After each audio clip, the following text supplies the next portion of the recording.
like to welcome each and every individual to Voices of Integrity with Police and Law Enforcement podcast. And today we're going to have an interesting one about been through the amiable personality, been through the analytic personality, have some grandkids, dancing around in the background. So there might be a little noise, but that's okay. Us in law enforcement, it doesn't phase us. We're good.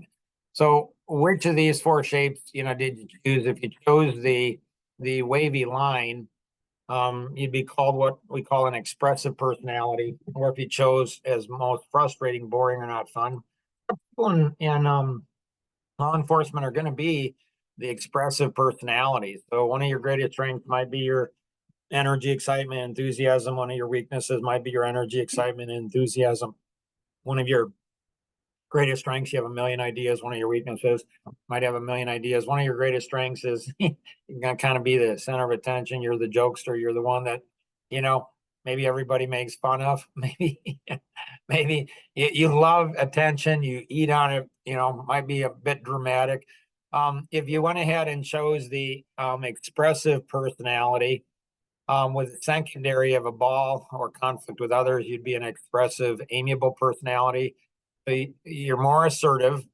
You're more assertive than the cube or the ball, and you're going to be more focused on the people side. So you might have some challenges with reports and details. So that's going to be probably a challenge if you're expressive, amiable personality. You're going to be outgoing, energetic, and you're going to be really kind and friendly. And so people are going to like that kind of personality a lot. It can be great in law enforcement, actually. It can be great for de-escalation because you can kind of joke about situations. You can relate and connect to people, make people laugh. If people are laughing, it's hard to be angry. So you have this, I don't know, this magical powers. It's really cool. That's a great combination right there. If you choose a wavy line and a cube or out of order, you'd be an expressive analytic personality.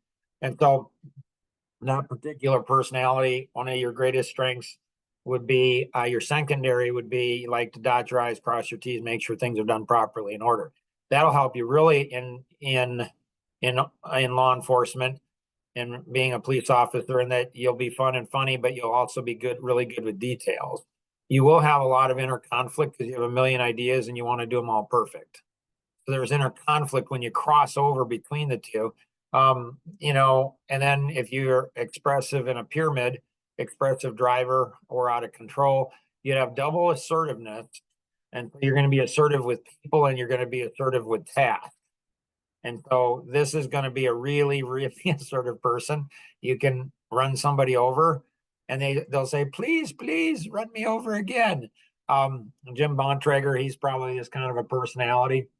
And so very powerful, great individuals in law enforcement because you can be fun and funny, but bring on the heat. And so if you're an expressive, police officer and you're married, you're often going to be married to, we tend to like people or like ourselves. We tend to fall in love with people who are opposite of us. You might be married to an analytic personality. And so the thing that you fell in love with them about is that they actually could balance a checkbook. They could actually, like they were less, they weren't as outgoing socially as you were. So they laughed at your jokes. They loved your energy, and all of that kind of stuff. What they loved about you is that, your jokes and you're fun and you're funny and cute and you're outgoing and you have all these friends and they just absolutely adore it. And then you get married and then and you don't like them because they don't like to go out and be social. They don't like you because you can't balance the checkbook and you might not be so good in spending money and you're out of control often and you don't appreciate them, they don't appreciate you. So the things that draw us together are the very things that push us apart. This is both relationally, personally, as well as professionally too. So that hopefully that's kind of the fast, drinking out of a hose type of thing. Any questions, thoughts, any insights that you have? So, I'm not sure. I mean, there's a lot of thoughts on that. I mean, it's like with the expressive personality and especially in law enforcement. I don't know how that. I'm guessing. My guess would be that's kind of similar in all industries or in all lines of work. So I'm guessing that might have similar challenges. Um, Yeah, you'll see a lot in law enforcement. You'll see like pastors, churches, like pastors and law enforcement, very similar. It's interesting. I forget who I was talking to. It's a pastor, and he said, pastors clean up other people's messes just like police officers do. I'm like, huh, I never thought of that before. So a lot of people, a lot of police officers will be amiable and analytic. And so they're good with the paperwork and the details, making sure things are done. And then they're very concerned, compassion for people. And so you'll see a lot of them, but they're going to also be, drivers and expressive personalities. When you look at the mental disorders, the mental health issue, the expressive is going to have narcissism, ADHD addictions, explosive drama, eating disorders, obsessive compulsive. So our greatest strength is our greatest weakness, and our greatest weakness is just our greatest strength misapplied. And so you'll see with the expressive, they can get out of control. They can take things too far. If it's not fun, they can miss key details. And so if you're an expressive, police officer, literally listening to this could save your life. Seriously. So, why do police officers die? Well, sometimes they die because they're moving too quickly, sometimes not quickly enough. Maybe it's because they're not paying attention to the details, and sometimes they're paying attention to the details too much and they're not seeing the big picture. So the brain and learning the brain, one of the challenges that there is in law enforcement, there can be often a lot of depression, there can often be a lot of anger, there can often be a lot of addictions. And so the expressive is going to be, pretty susceptible to addictions. And so they're looking for the thrill. So the dopamine hit in their brain, they're looking to, it's always on the bigger the thrill, it's like, the bigger the thrill, they love the risk of doing things. They just love high risk types of things. And so they're going to take that, at home, they're going to take that home with them. And so they might take pills or they might do other types of things to go ahead and slow their metabolism down. Well, if we don't learn how to control our brains ourselves, we're using medication to do it, to turn us on in the morning and shut us off at night. It's what our brains were designed to do. And so the expressive, they do love to be the center of attention. Alcohol can accelerate that. And so they can be even more, they can be even stronger in that area. And so that gives them even more attention. So they're almost addicted to attention. So, and if go ahead. something or their life gets boring, they can just start some drama or start something in their life that way. That's not boring anymore. Right. Right. And the ones that face the most of it, might be their partners at work or their partners at home, a spouse. And so often the expressive, their, view of life is, ready, fire, aim, or fire, ready and aim. So they're just, and so and then if it's a man that's an expressive and the wife is, the analytic personality, when she's not giving him the praise, the attention, then he will often look elsewhere. Well, this is not going to make the situation better. This is only going to make the situation worse. And so she gets tired if she's got a deal. It's almost like the expressive in a man, it's almost like they're a big kid. Like they'll never grow up. And the wife loves that about her husband, but she wants him to control it. If they have children, she doesn't need another child. So he'll have a lot of drama. So he'll struggle, a lot he'll struggle a lot in the quantum feeling model. He will struggle with entitlement. Like, I save people's lives. Like, I put my life on the line every single day. And his wife is like, what is he supposed to say about that? Mm-hmm. So he'll use drama and he'll go ahead and he's not thankful. He'll often, especially the expressive, he'll highlight his drama, his stuff, and his wife just eventually gets exhausted and she's like, you know what? I'm just done. He'll become self-righteous. And when you get a whole bunch of pastors together, you get a whole bunch of, you know, police officers together, you get a whole bunch of people in the industry. And what they do is they often go ahead and they reinforce, validate one another. And it's like, yeah, we have it really tough. And it's like, well, you chose the profession, right? like you chose, like you chose the profession. I don't know what to tell you. I mean, choose a different profession. Don't be, and that moves into victim. And so what prevents entitlement is thankfulness and gratefulness. So, and do we talk about, TJJS, Tarzan Jane Jungle Sex, in a marriage? We will at some point talk about that.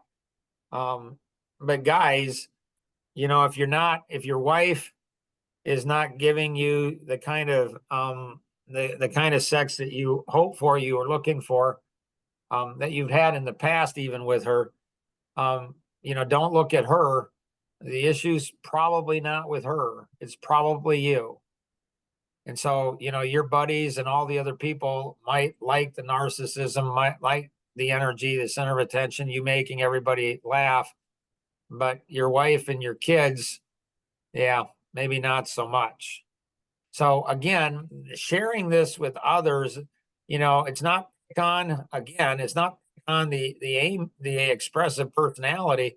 It's wonderful. You have a wonderful personality, but if you don't control your energy, it will control you. And doing alcohol, doing medication, any type of addiction, whatever that is. There's another great podcast on addictions that really goes into a bunch of different things that I think are, really, really helpful in being able to go through it. Any other questions or thoughts or insights, Kenny, that you would have? No, I don't. I think, what would I recommend? I would recommend that, you as in law enforcement get this out to, everybody else You might, if you're an expressive, I don't want to share this with your wife. No, share it with her. She will love you. She will. She'll say, wow, I can't believe he shared that with me. So she at her heart level, she really wants to love you in a crazy, crazy way. And so there's a part of her, that absolutely loves that you're a protector of her and the kids. I mean, but if you're angry and upset, you don't deal with your stuff, if she feels that your day is being taken out on her and the kids, if she feels left out of your life, she can't be the wife that she was created to be. So share this with her, share this with other, spouses of other, like, I'm just saying, like, this stuff it's a science, right? I mean, look at this as a science, in law enforcement, we study. I mean, look at this, and there's ways, and we'll one of the future ones, we'll show you how to identify somebody's personality based on how they say hello. Seriously, you can look at somebody, instantly know what their personality is. Once we understand their personality, we know their strengths, weaknesses, what they like, what they don't, turns them on, turns them off, if they're married, who they're married to, conflict in marriage. We know what to say, when to say it, how to say it. We know them better than they know themselves based on how they say hello. I mean, this stuff is really, really cool. And the more, I've been blessed to be an international speaker and author. So I'm writing my 18th book. Clean Windows is the title of it, learning to see things we can't see. And so when we learn to do this, there's the science, and then we can develop ourselves. Like, I'm a driver analytic, but I spent 2 years as an amiable and then 3 years as an expressive. I literally changed. My kids say, Dad, you're not, bipolar, you're quad or quinpolar. I mean, there might be some mental health issues there. I'm just saying, we all have these, and when we learn to discipline our strengths, there's amazing things that will happen. And so in law enforcement, it's literally life and death, right? I'm just saying, it's life and death. So you want an amazing marriage. Why? Think about, just think about being a spouse of a police officer. Like, have some empathy for, her or him. I mean, like, what's it like to be the spouse of somebody in law enforcement, a police officer, and every day they go to work, they might not come home. Like, what kind of pressure does that give to them? And so there's, I think, with a spouse, they don't want to get into an argument. So what they do is they often hold themselves in, especially with the expressive and driver personality. We'll cover that podcast next. But these two personalities they're just very powerful. I mean, so are the analytic and amiable, but these are outwardly powerful. And so often the spouse won't confront them. Guys, I can tell you, gals too, like, you want to know what your spouse is thinking. So there's I don't know if there is in here, there can be. Life Masteries Institute can give you a survey. There should be some survey in here. We'll try to get that in there. And so you can have a husband-wife survey on personality, looking at hers and yours, and there's some cool stuff that's there to really help in marriages. So if you have any questions, connect with the individual who invited you to participate in today's session, or you can call toll-free 888-230-2300, outside the US 630-393-9909. And always remember, we can accomplish so much more together than we ever could on our own. Have an amazing day. Bye-bye.